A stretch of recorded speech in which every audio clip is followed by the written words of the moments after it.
Welcome again to Friday Drinks at Victoria Falls, at the majestic Victoria Falls. We're here at the annual conference, the Mining Indaba, and it's interesting. We're meeting very interesting guests, and we've got a gentleman who's got Saudi royal blood in him, is a UK citizen but lives in Dubai. Faisal, maybe, welcome, and thank you very much for doing this. Thank you. Thank you so much for doing this. Thank you. So give us a bit of background on who you are and what your presentation was here at the conference. So my name is Faisal Ahmed, and I head up an organization called AKW Consultants. We specialize in regulatory compliance. We've got 3 offices in Dubai. We've got an office in London. And we work primarily in the precious metal sector. So we have a niche in the precious metal sector. So my background is I'm a anti-money laundering specialist.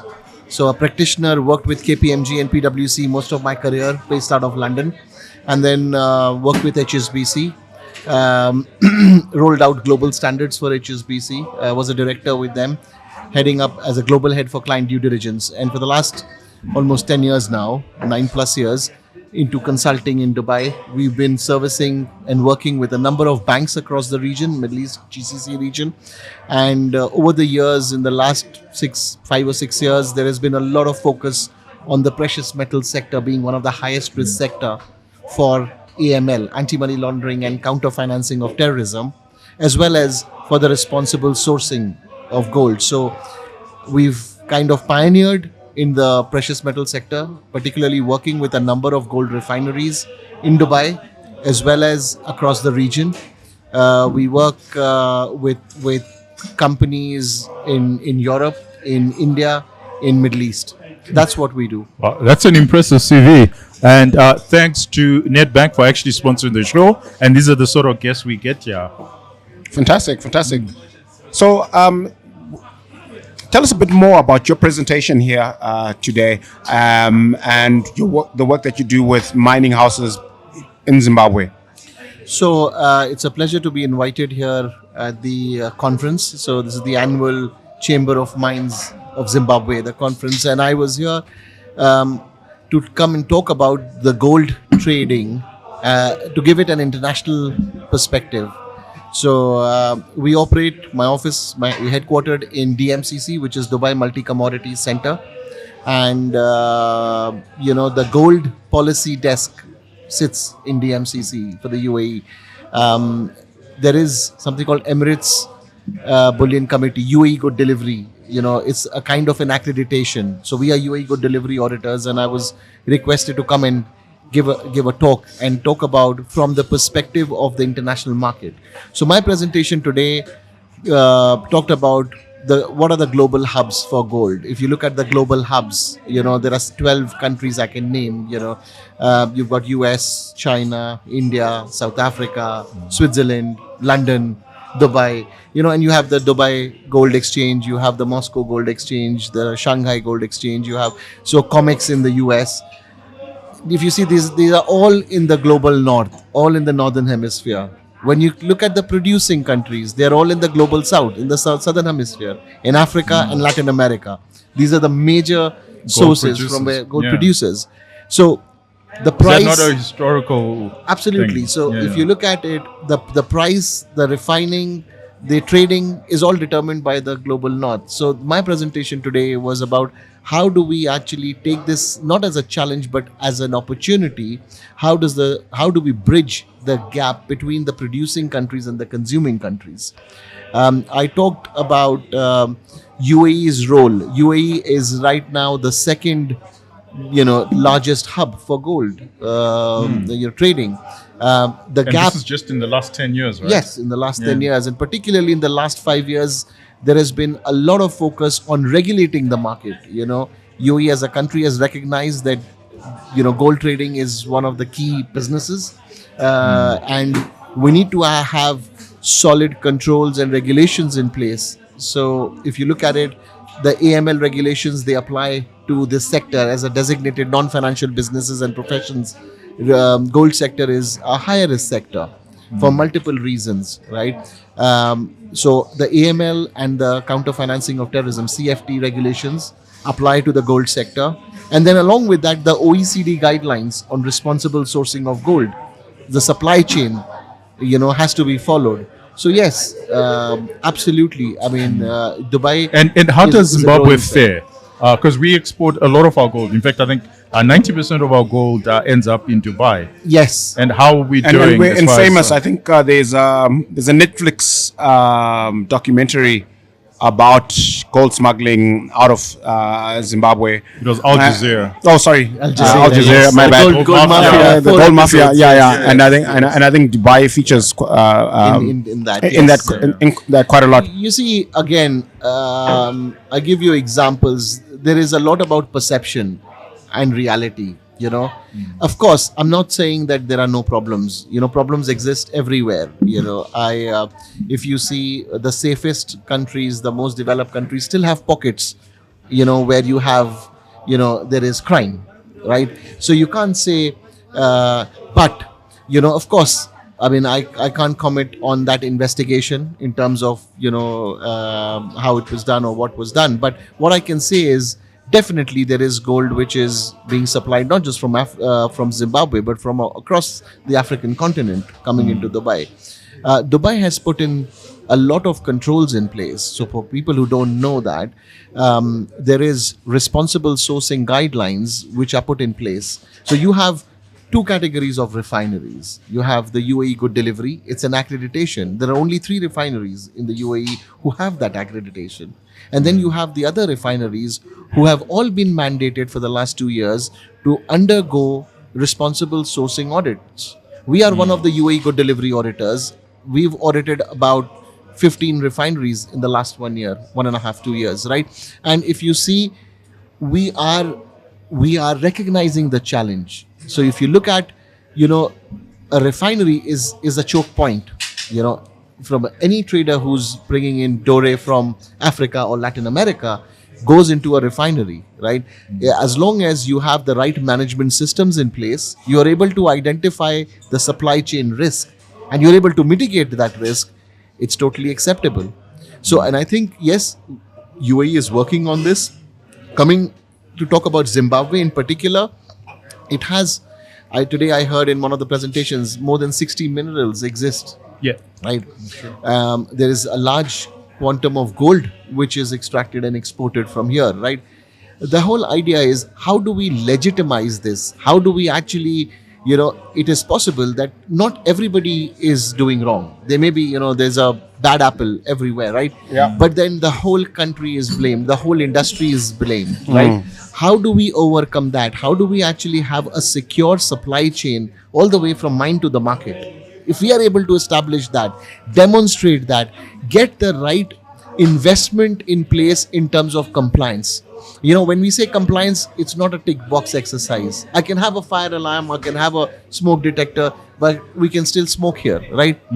So it's about, the culture. It's about demonstrating. If I have a CCTV, I can show to any regulator that, look, 24 hours recording is there and nobody was smoking here. That's the evidence. Yeah. And I think what is lacking is there is a lot of anecdotal allegations, whether from NGOs or from media, but there is no substantive evidence that exists in the industry where people can say, hang on, what you are saying is incorrect. By the way, look at my responsible sourcing What's Dubai guidelines. doing? Because I get there's a mismatch between reality and what's actually in the media. But what's Dubai doing as far as that perception is concerned and correcting that perception? So the Ministry of Economy has mandated the regulation where every refinery has to undergo an annual responsible sourcing audit. Number 2, they have issued Federal Decree Law number 68 last year in the month of May, which actually requires all gold trading companies to follow steps 1, 2 and 3 of the OECD guidelines. Now, what are these steps 1, 2 and 3? Number 1 is you need to have management systems in place. When I say management systems, we are talking about the policies and the procedures, the standard operating procedures, the processes has to be at par with the required guidelines. Number two, they should be able to identify the supply chain. So I cannot just say I've received this gold from X company. Where has it originated from? Right? And when we look at the originating countries or the originating regions, what are the risks within those regions? You have certain countries where it's conflict affected. You have certain countries which have a history of smuggling of gold. You have countries where you have your porous borders. So, the gold can flow from one country to the other country for various reasons, for difference in tax rates. People smuggle gold. There are regions which have been accused of illegal mining or environmental, detriment to environment, health, safety. So UAE has made it mandatory to actually document the absolute origin of gold. Once you have identified that as step two, then looking at if it is coming from one of the high risk regions, then what are the mitigating steps you are taking, right? You can very well get gold from a conflict affected area as long as the money which is being paid towards the gold is not going towards the conflict. You can very well get gold from a country or a region which is accused of not following environment, health and safety requirements, but your supply chain, which means the supplier who you are actually procuring from, is following the right standards. So you need independent third party specialists like ourselves, my team, who travel to these countries. My team has traveled to multiple African countries and Latin American countries to validate supply chain. We go, we interview people, we take photograph on the ground, we look at what equipments are being used, we look at whether there is any harm to the environment, health, safety, all these conditions. And I think UAE has taken this step and becoming more and more stringent so that the acquisition, or the perception goes away. Okay, all right. Now, just let's do gold refinery for dummies. So we understand that gold is refined in Zimbabwe up to about maybe 98% or thereabouts. Yes. So when it gets to Dubai, what sort of refinery, where are you getting in terms of purity, and what does it mean? So if you see, all the gold which is coming out from Zimbabwe goes through Fidelity. So as a refinery where it's refined to I would say a very good level of purity, right? Yeah. But then again, to get it acceptable, there are certain accredited refineries in the UAE. So where, like you have LBMA, the London Bullion Market Association. Yeah. Similarly, you have the UAE Good Delivery, which used to be called Dubai Good Delivery in the past. So just for the benefit of the viewers. So it comes from here, it goes into those refineries, and then you get accredited bars. What does that mean? When it is refined, when it says 999 Branded. or exactly. So which means that if I'm buying a UAE Good Delivery bar, I know that it is 99.99% pure, for example, right? That purity is there, right? So it's more like a certification. Like in the diamond sector, you have Kimberley certification. So an accredited refinery producing gold bars gives you the comfort to the consumer that yes, it has the right level of purity. So just out of curiosity, I understand the rand. Just before that, Yeah. And where does it eventually end up? See, it ends up in various markets. Now, if you look at which are the there is European market, right? Now there are other accreditations like RJC, Responsible Jewelry Council, London, which they have the certificate of practice and chain of custody. Now a lot of refineries go for the RJC accreditation so that they can actually cover the European market, right? You have RMI, which is one of the accreditations where if you're RMI certified refinery, then your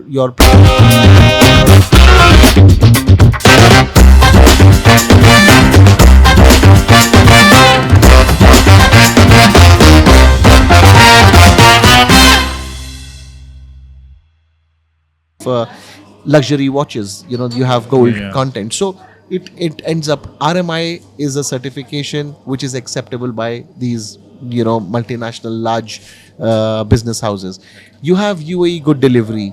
UAE Good Delivery is acceptable again in multiple jurisdictions. Now, if you look at the consuming countries, the largest consumer country is India and China. So Jewelry, there's a and because of the demand for various reasons, India is a consumer market, right? So a lot of gold travels to India, a lot of gold travels to China, Hong Kong, so these markets. So Dubai caters to a very wide range of market. Okay, good. Yeah, I wanted to ask about the South African Rand Refinery. Where does it sit in in the global hierarchy in terms of accreditation and just prestige? And because I would think that all things being equal, Zimbabwean gold would end up in a South African refinery, and Johannesburg would be the African hub. But it seems to me from everything that you said that Dubai has much more market share in terms of African gold than South Africa. So how did we get there? Do you know how or Rand Refinery is a LBMA refinery, London Bullion Market Refinery. Okay. And again, there is a history into this. I mean, there are various articles about it. So the LBMA stopped taking artisanal mining gold, a decade ago, right? Oh. And there's still work going on in LBMA. There are various work streams which they are relooking at taking gold from the ASM sector, the artisanal miners, but because the risk reside with the artisanal mining sector. The risks of responsible sourcing or the supply chain is not so much with the large scale miners. The large scale miners have regulated processes in place, and they're easy to audit. They are exactly. So the LBMA refiners, take the offtake is from the large scale miners. So a lot of the gold which exists or it's produced, and we see the numbers almost in some countries 60%. Some countries, I think that's true for Zimbabwe as well. 60% of the gold is coming from artisanal small-scale miners. So until and unless we formalize the ASM sector, it will not be acceptable by the LBMA refineries, right? UAE Good Delivery refineries have also become very strict now in the last 5 years. As I mentioned, the supply chain is being mapped, very carefully. Yes, you are not an accredited refinery. You can accept. But again, the country regulations now question you on having the right processes in place. So it is very important for Zimbabwe as a country to actually formalize the ASM sector. There are learnings from other countries, and every country is in a different level. So you've got Ghana. Now LBMA has just conducted a workshop, or they are looking at ASM sector. They're studying in Latin America, for example, Peru. So again, how can Zimbabwe, the gold sector is a predominant sector, come up? And we've started well. Last year, I think in December 24, the gold policy was released. So it's about going in that direction of having it's a nationalism. How do we actually consolidate? Why? So Zimbabwe already has a platform. You already have a centralized institution like Fidelity, where all the gold comes in, and gets, refined and then moves out, right? So there is a choke point, it's very easy to control. Now we need to establish the right processes for those suppliers who are actually how they are sourcing the gold. If we are able to establish those standards, we don't want to be too strict on the policy and talk about royalty and taxes and restriction on exports, right? But we need to ensure that the supply chain requirements are followed, so that the world, the international continues to accept our gold. Exactly, start accepting it. Oh, and what from your perspective, what's our downside risk? I mean, are we, what are the chances that we'll wake up one day and a significant amount of Zimbabwe's production becomes not kosher? Flagged. You've already woken up, I would say. That's why I'm here, right? So the whole idea, the whole discussion today since morning, all the sessions, the session before me, the session after me, the panel discussion, it was all about, we are talking. The good thing is we are now accepting that we have a problem. And that's the first point. I mean, if we start deferring that, no, there is no problem, everything is great, then you will never, it's like, it's like we have health problems. We need to accept we have a condition. We need to get the right doctors, to come in and help us fix this issue. It's going to be a journey. You're already on that. Zimbabwe as a country, I can see, is on that journey. Now, sorry, as I mentioned, the step was taken to have a policy. Zimbabwe is one of the founding members on the Africa Mineral Strategy Group, an intergovernmental body which was established last year. Now, it's new. It's only a year and a half old, right? But Zimbabwe, Malawi, there are 18 countries which has signed up where they want to come together. I'm working closely with the AMSG as a special advisor to that group, right? We want to make this happen. The problem is, we need to have a unified guidelines. We need to have a uniform approach.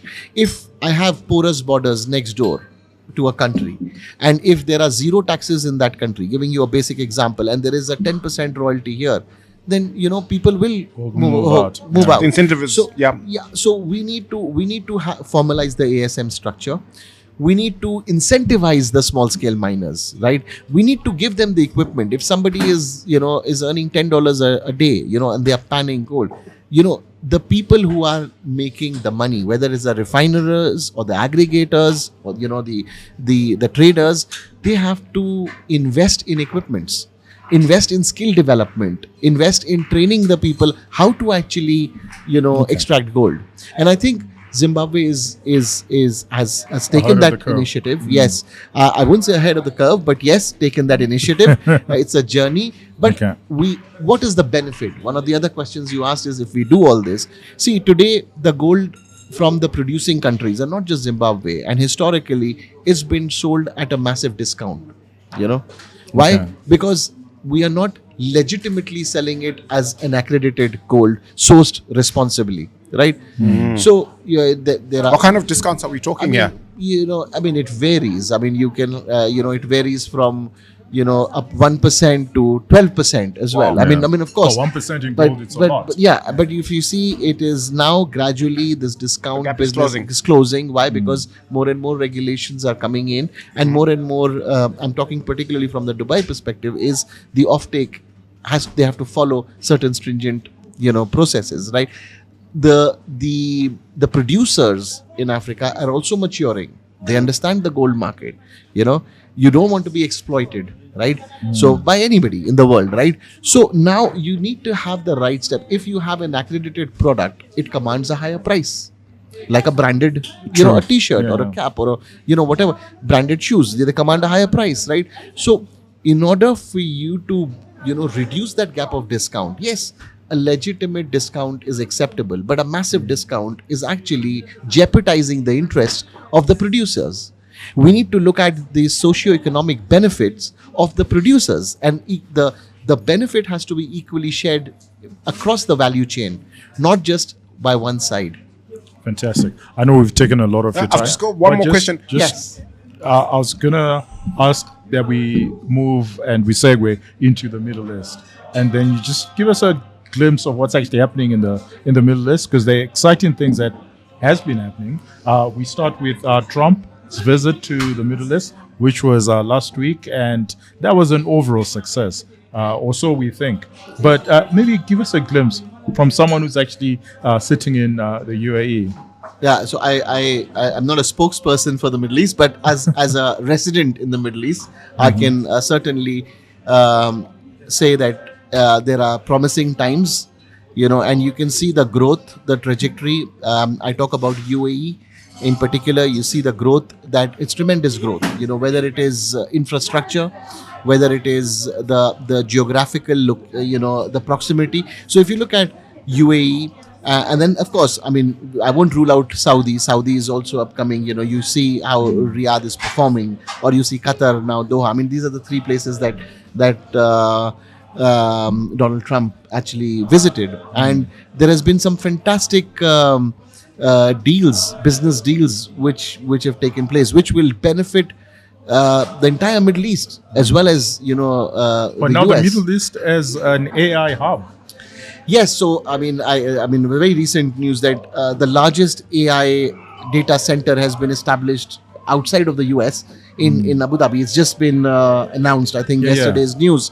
But if you look at it, see, the Middle East.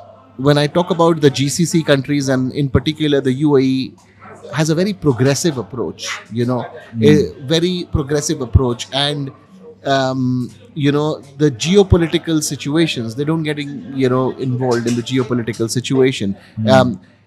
If you look at what has Dubai, I've been in Dubai now for more than 12 years now, almost 13 years now. Okay. Now I moved from London to Dubai. Now, when I talk to, and if you look at some of the statistics, I was reading a statistics that 33,000 millionaires from UK moved to Dubai in the last 10 years. Out Wow. of the 33,000, Wow. 11,000 moved in the last 12 months. Now, Gosh. every day you see a lot of What, tax? yeah, Right, I mean, that's one of the big I mean, reasons. more than the tax, I talk to, we assist a lot of companies who come in to Dubai. They need a trusted advisor to help them navigate their way. How do you set up a company? So we help with setting up companies. We help with advising them how to go about the regulatory aspect. We also have a vertical which looks after the corporate tax. There is corporate tax in UAE now, right? There is also VAT. It's been there since 2018, right? But if you look at the most important thing, when I ask people, even if there are taxes in the UAE, people still prefer operating out of UAE, is because of security and safety. Your family is safe, right?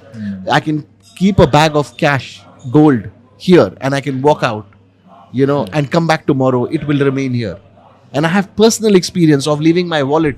I went to pick up somebody at the airport I and left suppose it you outside. can't do that in London You can't. anymore. You leave your. I left my wallet in the taxi 2 or 3 times, right? Yeah. The taxi driver, you just call up the taxi helpline. I don't even remember. I didn't remember the taxi number or something. I just said from here to here I traveled, and in an hour's time the taxi driver was at my doorstep giving my wallet with everything intact. Where else in the world you will get it? I mean, why? Yeah, it's very You see- interesting.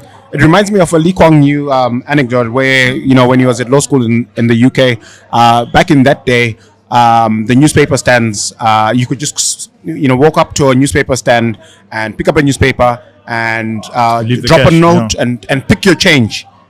and walk away, and because society had such trustworthiness that was okay, whereas today that's impossible. And so it's actually dovetails to the question that I wanted to ask you, which is, if you look at an image of Dubai where you live, from 1970, right? It was a rural backwater, it was a poor undeveloped country. And fast forward to now, we're talking about gold. You guys are huge players in gold.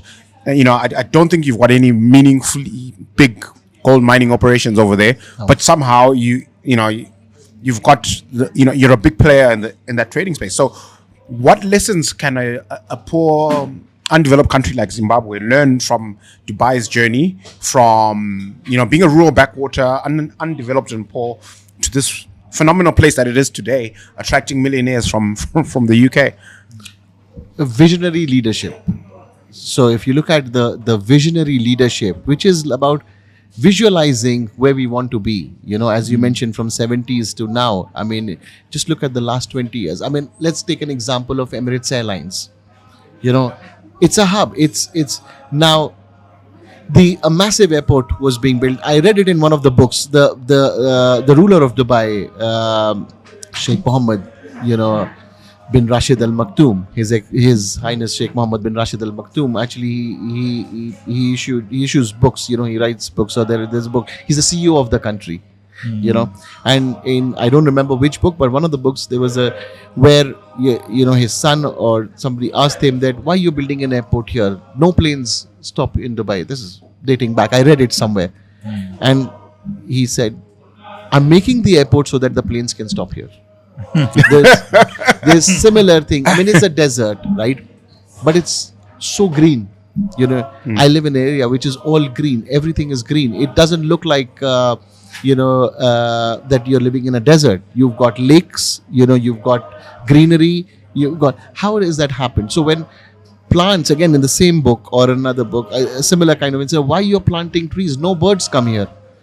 And said, I'm planting trees so that the birds can come here. And that's the vision. So absolutely the vision, the conviction, having the right team working, and again, you see the growth, the level of growth. It's, you don't have policemen on the roads, you don't have CCTV cameras everywhere, but there is absolute zero crime, so Well, safety. the laws What about are stringent. yeah, but I don't see when you But there's say also a laws- cultural thing, I think, Yeah. to be fair. But- Just like in the UK, when Lee Kuan Yew went there, the culture was chivalrous, it was honorable. Yes. And then somewhere along the line, lost between it, then yes. and They lost now, it. they lost Yeah. it. And I think the best thing is UAE is keeping it intact.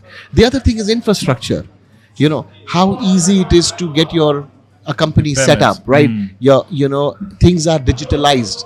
If you look at COVID, the whole world closed down, right? Yeah. UAE was among the first countries after Israel. It was the UAE which opened up its doors, 100% vaccinated, right?